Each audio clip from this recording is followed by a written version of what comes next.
بسم اللہ الرحمن الرحیم۔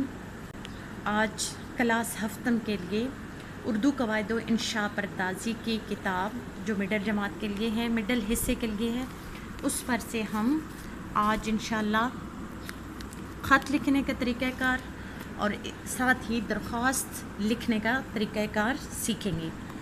آپ کے جو نصاب میں شامل ہے خط وہ ہے بڑی بہن کے نام خط، اور یہ آپ کی اس کتاب کے صفحہ نمبر 110 پر موجود ہے۔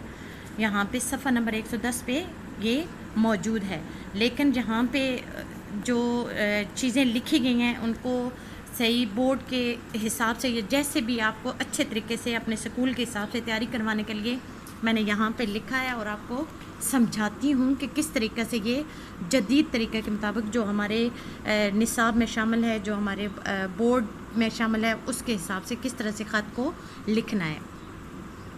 سب سے پہلے آپ کے جو یہاں پہ ہے بڑی بہن کے نام خط، یہ ہمارا اوپر عنوان وغیرہ ہو گیا، ٹھیک ہے۔ خط لکھنا یہاں سے سٹارٹ کرنا ہے، یہاں سے شروع کرنا ہے۔ سب سے اوپر لکھنا ہے کمرہ امتحان۔ اب یہاں پہ دو چیزیں ہیں کہ کمرہ جو ہے وہ ویسے ابھی تو الف سے لکھنا شروع ہو گئے ہیں، الف سے آتا ہے، لیکن ہم یہاں پہ فی الحال ہے سے ہی لکھیں گے کمرہ امتحان۔ اس کے بعد ہم تاریخ لکھیں گے۔ تاریخ ہم اس گنتی میں بھی لکھ سکتے ہیں، اور دوسری میں بھی، وہ میں نے درخواست میں استعمال کی ہے، بتاتی ہوں آپ کو، اس میں بھی لکھ سکتے ہیں۔ یہاں پہ 3 اگست، اس کے بعد آپ نے کوما کا نشان ڈالنا ہے، پھر آپ نے لکھنا ہے 2020، اور عیسوی کے نشان کے لیے یہاں پہ آپ نے چھوٹا سا یہ عین کی آدھی شکل یہاں پہ چھوٹا سا نشان ڈالنا ہے، ٹھیک ہے۔ یعنی یہ عیسوی سال ہے ہمارا 2020۔ خط چونکہ بڑی بہن کے نام ہے، اس لیے ہم بہن کو باجی کے کہہ کر پکاریں گے، لکھیں گے پیاری باجی جان۔ اس کے بعد ہم جسے انگلش میں ایکسکلیمیٹری مارک کہتے ہیں، اسی طرح اردو میں اس کو استعجابیہ بولتے ہیں، استعجابیہ نشان یہاں پہ ہم لگائیں گے۔ اس کے ساتھ ہی سامنے لکھنا ہے السلام علیکم۔ اب دیکھیں السلام لکھنے کے بعد ادھر وہ نہیں آتی، اکثر بچے یہ غلطی کر دیتے ہیں، یہاں پہ نہیں آتی۔ السلام علیکم لکھنا ہے، اور اس کے بعد ختمہ کا نشان ڈالنا ہے۔ اس چھوٹے نشان کو جس طرح انگلش کا جملہ ختم ہوتا ہے تو ہم نشان ڈالتے ہیں، جیسے فل سٹاپ کہتے ہیں، اردو کا جب جملہ ختم ہوتا ہے تو یہ ہم ختمہ کا نشان ڈالتے ہیں۔ یہ ہم ڈالیں گے کیونکہ یہ ایک پورا جملہ ہوتا ہے کہ آپ پر سلامتی ہو، تو جملہ ختم جہاں پہ ہوتا ہے وہاں پر ختمہ لگاتے ہیں۔ اس کے بعد ہم نیچے دیکھیں گے تھوڑا سا نا لائن سے آگے، یعنی ایک لفظ یا 2 لفظ کی جگہ چھوڑ کے آگے سے شروع کرنا ہے۔ یہاں پہ خط کا جو ہم نے یہاں پہ جو باتیں لکھنی ہیں وہ ہم یہاں پہ لکھیں گے، جیسا کہ یہاں پہ آپ کی کتاب کے اوپر بھی موجود ہے، یہ ساری باتیں، یہ ساری چیز آپ کی کتاب کے اوپر موجود ہے۔ اس کے علاوہ میں نے یہاں پر بھی اس کو لکھ دیا ہے سارا، ٹھیک ہے۔ جب بھی جو بھی بات کرنی ہے بہن سے، وہ کرنے کے بعد ہم سب سے نیچے اس گھر میں جو افراد ہوتے ہیں، جو بھی ہے، چاہے بھائی جان کو آداب، پھر کوما ننھی اور منع کو پیار، ٹھیک ہے۔ اور اس کے بعد ہم پھر ختمہ کا نشان لگائیں گے۔ جس طرح انگلش میں فل سٹاپ نہ لگانے سے آپ کی غلطی ہوتی ہے، وہاں پہ آپ کے نمبر کٹ جاتے ہیں، مارکس کٹ جاتے ہیں، بالکل اسی طریقے سے جب آپ اردو میں یہ چیزیں، ان چیزوں کا لحاظ نہیں رکھیں گے، آپ کے نمبر کٹ جائیں گے، ٹھیک ہے۔ اس کے بعد آپ نے اپنی دعا گو بھی لکھ سکتے ہیں، کچھ بھی لکھ سکتے ہیں آپ اپنی باجی کے لیے۔ آپ کی بہن، آپ نے نام نہیں لکھنا، نیچے لکھنا ہے الف ب جی، ٹھیک ہے۔ اچھا، اس کے بعد یقیناً مجھے یقین ہے کہ آپ کو یہ سمجھ آ گیا ہوگا خط لکھنے کا طریقہ۔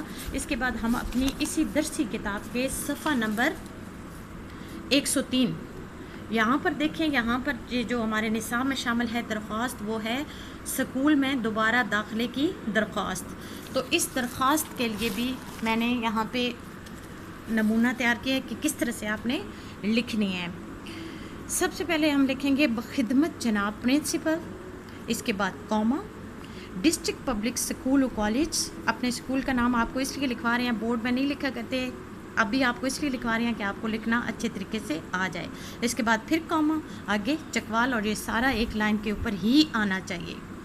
اس کے بعد ہم لکھیں گے جناب عالی، اور یہ سینٹر میں نہیں لکھنا، ٹھیک ہے۔ بالکل لائن جہاں پہ شروع ہوتی ہے وہاں پہ آپ نے یہ لکھنا ہے جناب عالی۔ اس کے بعد استعجابیہ نشان یہ آپ نے ضرور ڈالنا ہے، اس کے بغیر جو ہے آپ کی درخواست پہ کے مارکس کٹ سکتے ہیں، نمبر کٹ سکتے ہیں۔ اس کے بعد آپ نے گزارش ہے کہ گزشتہ ماہ وہ سارا پیٹرن جو آپ کی بک پہ موجود ہے، ساری بات چونکہ سکول میں دوبارہ داخلے کے لیے درخواست دینی ہے آپ نے، اس لیے درخواست لکھتے ہوئے یہاں پہ جب گزارش ہے یہاں پہ اپنی وجہ بتانی ہے کہ میرے ساتھ یہ کیا ہوا ہے یا کون سا معاملہ ہے جس پر میں بحث یا بات کرنا چاہتا ہوں، جس کے بارے میں درخواست دے رہی ہوں یا دے رہا ہوں۔ پہلے پیراگراف میں آپ نے وہ بات لکھنی ہے، ٹھیک ہے۔ وہ بات لکھنے کے بعد بہت لمبی بھی نہیں کرنی، بہت طویل بھی نہیں ہونی چاہیے، لیکن وہ بات لکھنے کے بعد آپ نے اگلا پیراگراف تھوڑی سی جگہ چھوڑ کے شروع کرنا ہے اور وہاں پہ کہنا ہے کہ آپ سے مؤدبانہ درخواست ہے کہ مؤدبانہ درخواست یہاں پہ آپ نے جو بھی آپ کہہ رہے ہیں کہ آپ دوبارہ داخلے کے لیے تو آپ کہیں گے کہ مؤدبانہ درخواست ہے کہ میرا نام دوبارہ جو ہے وہ سکول میں کے رجسٹر میں یا سکول میں داخل کر لیا جائے، ٹھیک ہے۔ آپ کی عین نوازش ہوگی، یہ آپ نے آخر میں لکھنا ہے، ٹھیک ہے۔ اس کے بعد العارض یا رضے کچھ بھی لکھ سکتے ہیں آپ، یہاں پہ لکھنا ہے آپ نے، نیچے آپ نے پھر وہی بات الف بے جیم اور رول نمبر لکھنا ہے 22 ہے جو بھی آپ کے یہاں پہ لکھ دینا ہے، ٹھیک ہے، نام نہیں لکھنا۔ اس کے بعد یہاں پہ 7 جہاں پہ آپ نے الف بے جیم لکھنا ہے بالکل اسی کی برابر میں جو لائن ہے وہاں پہ ایک سائڈ پہ آپ نے تاریخ لکھنی ہے۔ میں نے آپ کو بتایا تھا نا تاریخ اس طریقے سے بھی لکھ سکتے ہیں جیسے 22 اگست 2020۔ اب یہ یاد رکھنا ہے اس گنتی کے اندر کہ یہ جو 2020 لکھنا ہے اس کا جو زیرو ہوتا ہے یہ والا اس کو خالی نہیں چھوڑنا، جیسے ہم وہ 2020 لکھتے ہیں نا یہ زیرو یہ ٹھیک ہے خالی ہے اندر سے، ٹھیک ہے، لیکن جب ہم نے یہ والا لکھنا ہے نا یہ زیرو تو اس کو بالکل ایک ڈاٹ ہوتا ہے، یہ 2.2 ڈاٹ کی طرح ہوتا ہے یہ زیرو، ٹھیک ہے، اس گنتی میں اس طرح لکھنا ہے اور اسی میں کا اسی طرح نشان ڈالنا ہے۔ امید ہے آپ کو درخواست لکھنے اور بڑی بہن کے نام خط یا کوئی بھی خط لکھنا آپ کو طریقہ کار سمجھ آ گیا ہوگا، ٹھیک ہے۔ اللہ حافظ۔